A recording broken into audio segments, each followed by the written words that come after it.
जय शिवराय, जय श्रीराम, जय जय श्रीराम. आज आपण सासवड येथील सोपानदेव मंदिर पाहण्यासाठी आलेलो आहोत. मंदिराविषयीची थोडक्यात माहिती पुढीलप्रमाणे आहे.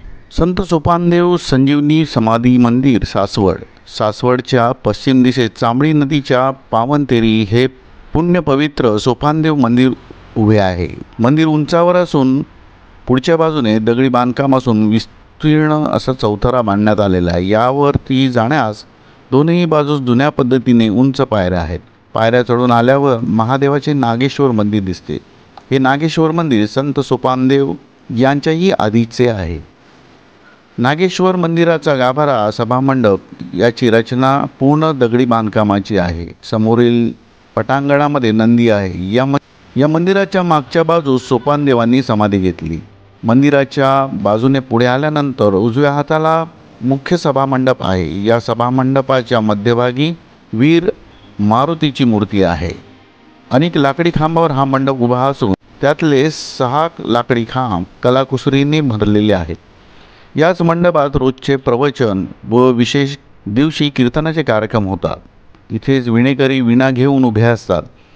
या सभामंडपाच्या पुढील दगडी मंडप आहे. दगडी मंडपातून आत शिरल्यानंतर डावीकडे राम लक्ष्मण, उजवीकडे विठ्ठल रखुमाई आहेत. या मंडपातून दोन्ही देवांच्या मधून गाभाऱ्यात प्रवेश करता येतो. गाभाऱ्यात संत सोपानदेवांनी समाधी घेतलेली आहे. काळ्या पाषाणातील समाधी पायऱ्यापर्यंत आहे. सकाळी नित्यपूजेनंतर समाधीवर मुखवटा ठेवला जातो. समाधीच्या मागील बाजूस मुरलीधर कृष्णाची मूर्ती आहे. संत सोपानदेव हे संत ज्ञानेश्वरांचे बंधू.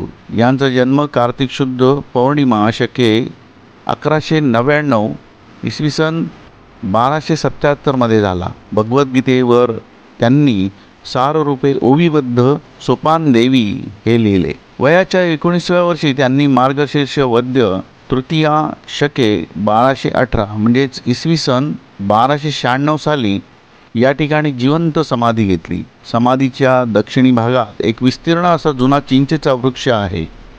तिथे सोपानदेवांच्या पादुका आहेत. तेथून समाधीस्थळी सोपानदेव महाराजांनी प्रवेश केल्याचे सांगितले जाते. संत ज्ञानेश्वरांचे कनिष्ठ बंधू सोपानदेव संतश्रेष्ठ सोपान काकांनी सासवड येथील मार्गशीर्ष महिन्यात संजीवन समाधी घेतली. यानिमित्त सासवड येथील सोपान काका मंदिर हा संजीवन समाधी सोहळा मार्गशीर्ष वद्य अष्टमी ते मार्गशीर्ष वद्य चतुर्थी या काळात चालतो. दिंडीतर्फे सेवा करतात. काल्याचे कीर्तन झाल्यावर दिंडी निघते. दिंडी चिंचेच्या झाडाखाली पादुकांपाशी आल्यानंतर दहीहंडी फोडली जाते. नंतर दिंडी नदीपलीकडील पुंडलिक मंदिरापाशी जाऊन भगीरथी कुंडावर येते. इथे कृष्णलीलेचा अभंग होऊन वारकरी पताकांनी एकमेकावर पाणी उडवतात. तेथे आरती होऊन दिंडी मंदिरात येते. ही होती थोडक्यात माहिती सोपानदेव मंदिराची. तर मित्रांनो, हे ऐतिहासिक मंदिर पाहण्यासाठी आपण जरूर सासवड येथील सोपानदेव मंदिराला अवश्य भेट द्या. आपले गड किल्ले, आपले देवदेवालये आणि आपल्या ऐतिहासिक वास्तू जपण्याची, संवर्धन करण्याची सर्वस्वी जबाबदारी आपण सर्वांवर आहे.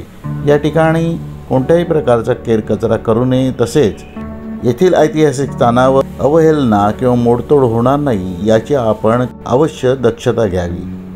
जय हिंद, जय शिवराय, जय श्रीराम, जय जय श्रीराम.